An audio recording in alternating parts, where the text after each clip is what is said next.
We started with the subject of in-laws in episode 6 and learned that there are some powerful but subtle psychological mechanisms that can come into play in our relationships with our in-laws. The more we're aware of these things and of our own stuff, the better equipped we are to maintain a healthy relationship with the new set of parents and siblings that usually come with the marriage. Today, we finish our discussion before heading over to a fascinating question from a member of the OYF clan. Welcome to the Only You Forever podcast. If you want to build a thriving, passionate marriage, we've got the research, the truth, and the answers you've been looking for. And now, here are your hosts, Caleb and Verlinda Simone Gendel. Hey everybody, this is episode number 7, and we are going to finish talking about in-laws. So Caleb, let's give everybody a quick summary to refresh us what we talked about in episode number 6. Sure, we covered 4 points. They were the first thing that might come up, is very likely to come up, I think, is jealousy in the in-law relationship. So that can be for time, for affection, for attention, any one or maybe even all of those things. There's also competition can be another reality, and that brings the one facet of comparison. Another facet of that is expectations that we have when we come into the relationship. Yep. Transference. So that's stuff that was missing in my family that I look for or expect in yours without perhaps even recognizing that I'm doing so. Okay. And we give it nurtured as an example. There could be many different examples there. And then displacement, which is getting upset with the in-laws because it's easier than getting mad at my spouse or even my own parents. So a great example of that could just be something like around Christmas time. You know, my parents make their decision, which is fine, and I get mad at yours because I see them as interfering. So I'm displacing onto them because it's easier than seeing my parents as interfering. Oh, okay. Gotcha. Yeah. So again, we want to affirm the need to honor our parents. And yet we hope that by opening up these areas of struggles, that it'll help normalize some of the challenges of being in relationship with our in-laws.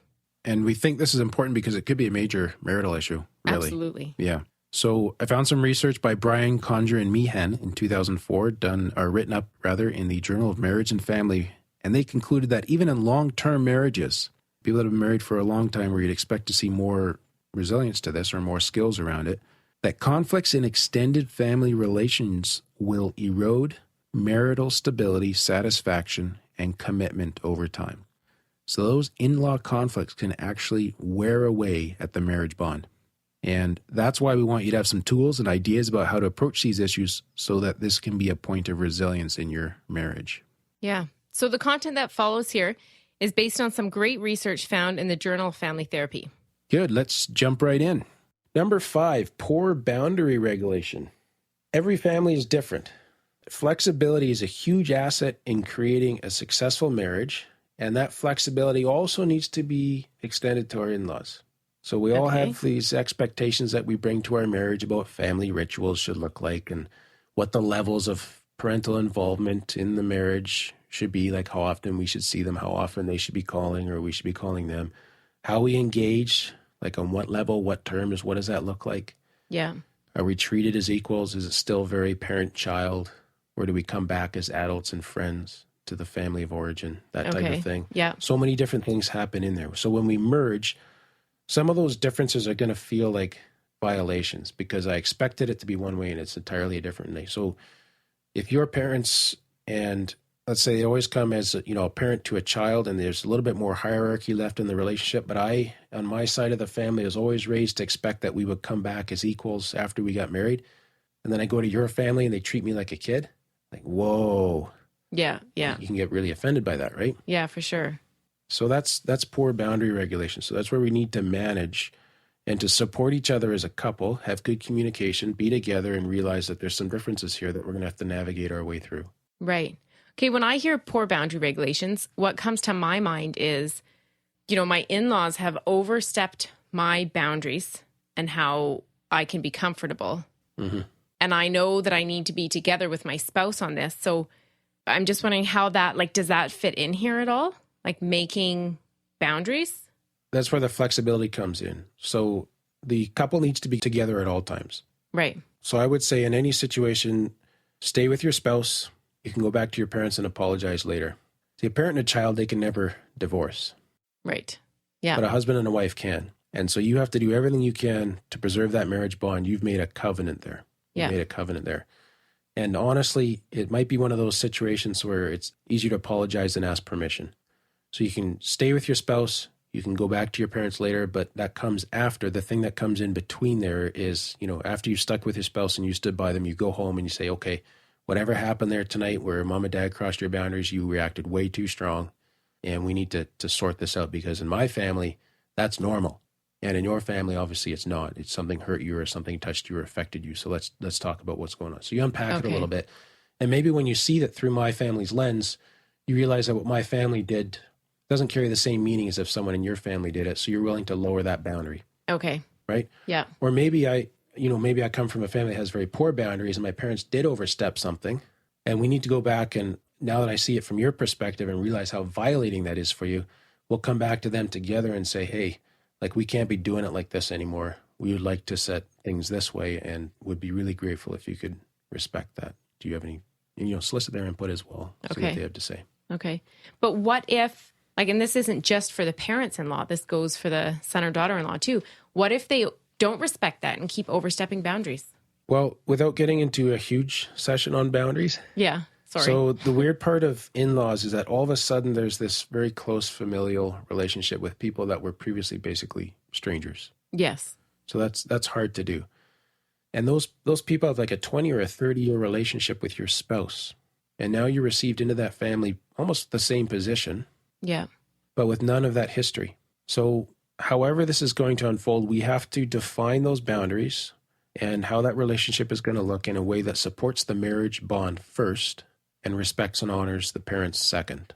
Okay. So, without getting into all the details of how you slice some of these situations out, if we can move on that principle, yes, that's the guiding principle of the truths of Scripture behind that a man shall leave his father and mother and cleave unto his wife, and also the idea that you should honor your father and your mother, kind of blended together. I think that'll give you a framework for building out stuff like that. Yeah, that's good. That's a great question for our listeners. Number 6, last one, discrepant role expectations. So I made up a little scenario. What if for our first baby, now when we came to our first baby, I didn't know a thing about babies. I was scared of them. But what if for the first baby, I, the husband, had been looking forward to being awesome dad number 1? That was capital A, capital D. Which you were. Thanks. I take time off work. I read all the same baby books you do. I'm committed to sharing all the infant parenting 100%. So for everything but the breastfeeding, we're splitting her 50-50. Sounds good. Okay. The day after we get home from hospital, your mom shows up, and she thinks she's the 50% that I was going to be. Now, Verlinda's mom didn't do this, so this is a very much a created scenario. She was there, but not in an invasive way at all. She was wonderful. But imagine that the mother-in-law thinks she's going to be the half that I was planning to be. Now, for us, that wasn't our picture, like I said, and there could be 1,000 variations on this, but there's plenty of opportunity for conflict here. Yes. And resentment and bitterness. And this is just about role expectations. What does it look like in your parents' eyes about how a grandmother should be right after a baby's born? What was I taught to think of as a son about how I should be as a young dad when a baby's first born? What were you taught about how a dad should be, a mom should be? And so all these expectations around roles all come into play in this one situation. So that mother could be coming in thinking she's completely doing the right thing and she's doing you guys a favor. And the wife could think the same thing too. And then the poor husband's just out on the curb. Yeah, all of a sudden. And nobody had any ill will. Nobody's trying to, bump anybody off or push anybody out. So no ill was intended, but now we have differences in role expectations. And I think just realizing that this can happen is half the battle. Yeah. Because then it gives me a chance to come in instead of being, personally assaulted or offended that I'm being pushed out. I can say, look, Mom, I was really hoping to play a part of this too. And I'm so glad you're here, but, can I feed the baby once in a while? Can I hold her? I'll recognize that you're here just for a few weeks. So I'm definitely happy to give you some more space because I realize you live far away or whatever the case might be. Yeah. But I need a little bonding time with baby too, because it's my new son or daughter, right? Yeah. So those role expectations may need to be negotiated. Does that make sense? Yep, for sure. So I think that underlines the same principle about the couple relationship being first and the parental second, but still being respected. Yeah. I think all of these 6 points, they all kind of say the same thing. Like spouse first, parents second. And the parents need to respect that too, that now the couple is first and the child-parent relationship becomes second. Yeah. And in all of it, both the son, daughter-in-law and the parents-in-law want the best for the relationship and best for the other person. But because of all these things we've talked about, like role expectations and poor boundaries and just different family of origins, it can come across not looking that way. But if we keep that in mind, it's easier to take things Right. rather than turn it into, oh, they just don't like me. Yeah, so maybe another principle we should have thrown in here was not to personalize interactions with in-laws that hurt us. Because it's easy to internalize something, to take it personally when they're just doing things the way they've always done them. And to them, it's perfectly normal and there's no intent to offend. Yeah. They're just trying to get to know us too, Yeah. just like we're trying to get to know them. Yeah. So I think part of the purpose of discussing this is just to normalize a lot of that, but also to appeal that we need to put in this sort of combination of boundaries and grace, where we're recognizing that it's spouse first and in-laws second, spouse for love, for the marriage bond, in-laws, parents for respecting and honoring because of the place they've had in our lives. Yeah. Sometimes we need to be ready to apologize, other times to forgive, but the marriage bond always has to be held sacred. That's good. Yeah. Okay, let's head over to our question and answer segment now. And now for our Q&A section. Remember, if you'd like to ask us a question, you can email it to questions@onlyyouforever.com, or please leave us a voicemail at onlyyouforever.com/questions. So this question comes from Pam. She says, how on earth does one go about helping others who have been involved in an affair or whose partners have been involved in an affair? That's a really good question. It's one actually that we've heard before, and it doesn't come with an easy answer.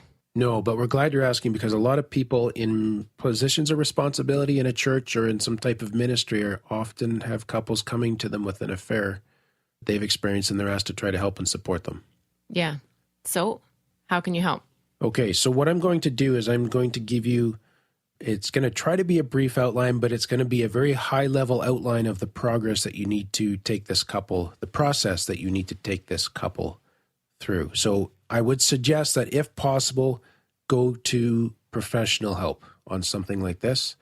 Most affairs are not come by easily, and they're usually not come by near the start of the marriage, so it means that there has been other stuff going on in the marriage for quite some time.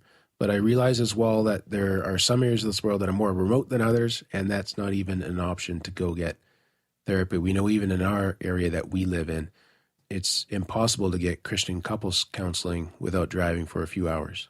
Yeah. Yeah. Now, the internet has made some of that easier and so on, but we're gonna come at this assuming that the goal is to save the marriage. So the couple wants to do that, and you might want to actually check that out with them and ask some open and honest questions with them one-on-one about that issue. And for more in detail treatment, I'm going to give you just the summary of a book, a great chapter out of a book by a pair of researchers called Weeks and Treat. That's their last names.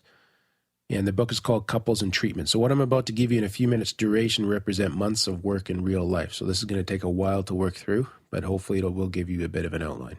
Ready? Yep. Okay. First, the affair relationship needs to be terminated.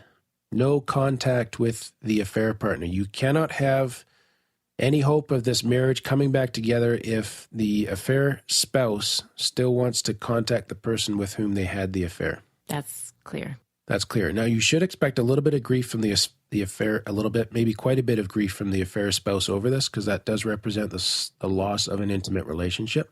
But there's no proceeding unless this is taken care of. So that's like their commitment to their marriage. Yeah. Is cutting that relationship off. That's right.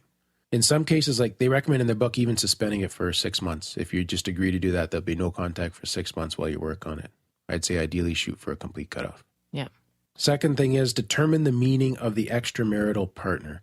So this is going to be more work done now with the affair spouse. So I'm going to use sort of 3 different terms here for the 3 different people involved. The extramarital partner is the affair. Outside the marriage. That was not part of the married couple yet.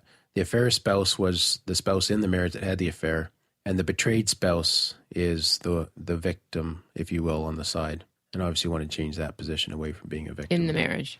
Yeah. Yeah. So often that extramarital partner was a projection of a parental or idealized figure. And again, I don't have a lot of time to unpack all of this, but just think about what the meaning of that extramarital partner is in terms of something that was looked for in a parent or some other idealized figure. There's qualities in that partner that were missing in the marriage spouse. That can be hard for the marriage spouse to hear. So the betrayed spouse, I should say, just to keep my terminology consistent. But there are two things you want to do. One, help them to see these qualities in the marriage spouse. If those are not there in the marriage spouse, look at it as a search for what is missing within one's own self. So it could be that the affair spouse had something within themselves that was missing, a void, a deep, deep need, and they went looking for that in someone. They failed to see it in the affair. Sorry, the betrayed spouse. They found it in the extramarital partner. Okay? So it wasn't lacking in the betrayed spouse. They just didn't look for it there, so they didn't find it. It may have been lacking in the betrayed spouse. Okay. It may even be unrealistic to expect it in the betrayed spouse too. Or it may be that it was valid and the betrayed spouse simply can't supply it, but it's still no excuse to go have an affair. Right. Right? So it's a note to others that we can't judge a betrayed spouse or blame them for an affair. It's always the choice of the affair spouse to do what was wrong. And that's where the accountability, the responsibility needs to lie. Right. Third, deal with the feelings of anger, shock, and betrayal that were generated by the affair.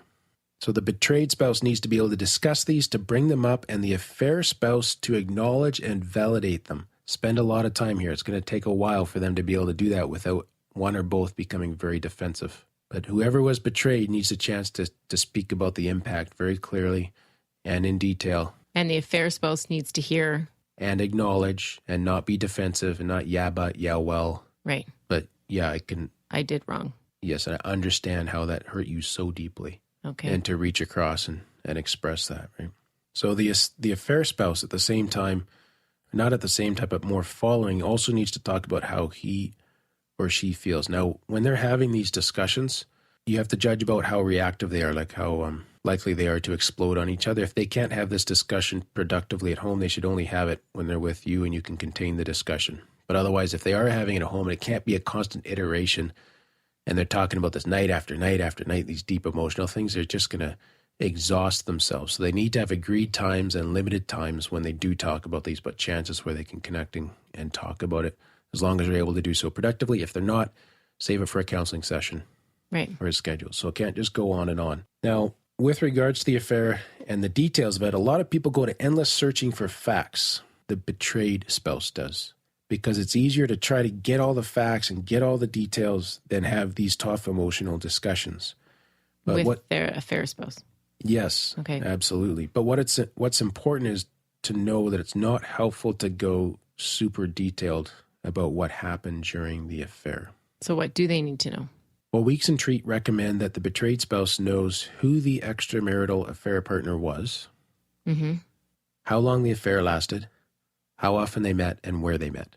Which, if you stop and think about it, those are all your safety factors for the betrayed spouse to know whether the affair spouse is going into the same situation or meeting with the same person or has the same timing, that type of thing. Right. Okay. So when it's all cut off and these things are revealed, there's a sense of knowledge of what goes on and when and where. Okay. Overall, we want to be sure to talk about feelings and needs, not the facts. So really trying to drive to the deeper emotional unpacking of those things. And really that betrayed spouse is going to feel scared and going to need reassurance. Quite often there's more to these things if there are other factors of mental health or family of origin issues. But overall, the goal here is the slow rebuilding of trust.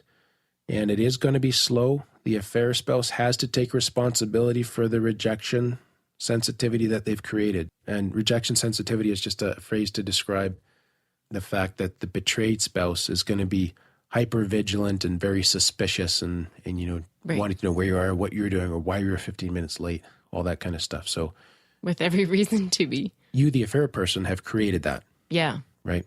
And so you can't expect them just to stop that because you've promised to cut this off. Right. So you're going to have to very slowly rebuild it. And you created it very severely with an incredibly powerful betrayal act. And that's going to take a long time to erode what you created there. To build that trust back up again. Yep. So the proper response is to carefully explain to your betrayed spouse the comings and goings that you're involved in, making sure that you're always reachable by phone, making sure that there's accountability available. So that they feel safe in the relationship. Yeah. So when you're helping this couple, that's what you want to help them to try to create. to start to rebuild that sense of safety. Okay. Absolute honesty is important. An accidental meeting of the extramarital partner should be reported. So if I To who? even if I agree to cut this off, if I happen across the person, it must be reported to the betrayed spouse. Okay. So you're always up front and forwards, because you don't know if, Fred from church happened to be walking down the street at the same time and saw you acknowledge each other. And that gets back through the social circle or whatever might happen there. Right. So be ahead of the game. Be honest up front. This happened. Didn't mean to. Because if you hide it, and then it comes out, it's going to be worse. 100 times worse, and you just reinforce that betrayal thing so much stronger. Okay. Yeah. So this is all quite a bit of time that lapses through here. Then after that emotional phase comes the task of making sense of what happened. This is sort of the final phase, or the second to last phase of the therapy. Giving meaning to the affair. So understanding how to interpret that in the light of your marriage. And often if you're working with people from a faith background, it's something like, God has used this to do this for us, or help us understand this, or maybe even to make our marriage stronger. Maybe that'll be an outcome that comes out of this. So somehow people eventually will begin to give meaning to that affair. You're not going to try to want to get to this at the start, because the betrayal is so profound. It's hard to believe that people get there. Yeah. But often they do. Some people turn it into a ministry thing. Right. For example, and they see that as now they're going to go help others in different ways. So it's kind of interesting what does come out of that. And then also they want to talk about what is to be learned to prevent this from reoccurring. So how are you going to help this couple have that discussion about always keeping their marriage fresh and dealing with these core issues and having a place to talk about them and relate to each other, so they never have to go outside the marriage to have some needs satisfied. Okay.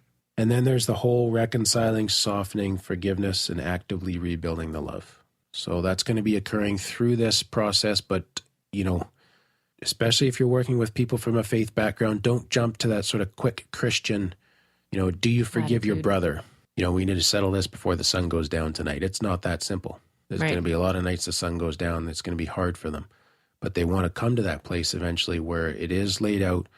They've had the chance to express their experience, and the other partner, or the other spouse that has done the betraying, can see the hurt, acknowledge it, and so on. And when they feel that acknowledgement and understanding, and see the affair spouse turning towards, instead of going outside, and these healthy behaviors are placing, the trust is rebuilt, then forgiveness and those types of things come into play.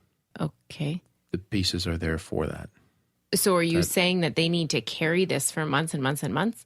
Like, couldn't they forgive? Like, they might have to forgive over and over and over as it keeps coming up. Yeah, but that's a lot to carry. Sorry, you're right. I don't want to say don't forgive. Yeah. I guess I'm just trying to avoid forcing some kind of a platitude or quick fix. Yes. Let's forgive each other and get on with our marriage here, without really dealing with the issues and understanding the deeper things and helping this couple rebuild intimacy. Right. Deeply. Okay. It is probably more like what you said, though. There may be a crisis of forgiveness very close to the start, and then a revisiting of it all the way through as the hard feelings come up, and the healing occurs again and again and again. Okay. Yeah. It's more like closure at the end. Mm-hmm. Yeah. Where they're not revisiting it continually. Right. This becomes a permanent feature in their marriage, this experience. And there's no removing that memory, but you want the memories of it to bring up softer emotions rather than harder emotions. Softer ones more like sadness, loss of, mourning the loss of what was, a unbreached intimate relationship, rather than harder feelings of anger, retaliation, bitterness. Oh, okay. Gotcha. That type of thing. Yeah. So there you have it. Hopefully that's of some help to you. And that's all for today's episode. Remember, you can get the full show notes at onlyyouforever.com/7. Remember, we're here to help build thriving, passionate marriages. So send us your marriage questions in to questions@onlyyouforever.com. Thank you for listening to the onlyyouforever.com podcast. Please help us reach and influence a wider audience by rating and reviewing our podcast at onlyyouforever.com/love. Thanks for listening, and we'll see you next week.